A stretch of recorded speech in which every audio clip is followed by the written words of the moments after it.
Qendra e transferimit të teknologjive bujqësore në Korçë ka arritur rezultate shumë të kënaqshme në bashtimin e kafshëve, duke arritur një nivel të lartë pjellorie, një tregues i qartë i cilësisë së punës seleksionuese dhe kushteve të mira të rritjes. Në kuadër të përmirësimit gjenetik, janë përcaktuar kafshët e remontit për nevojat e institucionit, ndërsa një pjesë e konsiderueshme e tyre është vënë në dispozicion të fermerëve të interesuar. Pjelloria në stacionin ton ka qenë e kënaqshme, ka vete gjë në 150-170%. Bëm përcaktimin e kafshëve të remontit që do bëhet për këtë institucion, për remontimin e tufave, të bërthamave ratësore që ne mbashtojmë, por një pjesë, një kontingent goxha të madh, neve kemi në dispozicion të fermerëve, ku pjesa dërmuese e këtyre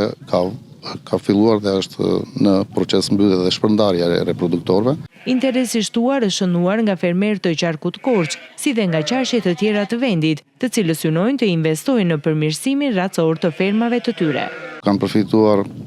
jo vetëm fermerë të rrethit të Korçës, po mund të them të tërë qarkut Korçës, duke futur këtu edhe devollin edhe rrethet e tjera të këtij qarku, por edhe jashtë të qarkut, ku kemi edhe fermerë që ne i kemi fermerë kontakti të cilët janë interesuar dhe kanë marrë produktorë edhe nga qarku i Fierit dhe i Shkodrës. Kjo kërkesë në rritje dëshmon besimin e fermerëve tek cilësia e kafshëve të mbashtuara në këtë qendër, që është e vetmja në Shqipëri, si dhe rëndësinë e programeve të mirë strukturuara të seleksionimit për zhvillimin e qëndrueshëm të blegtorisë në vend.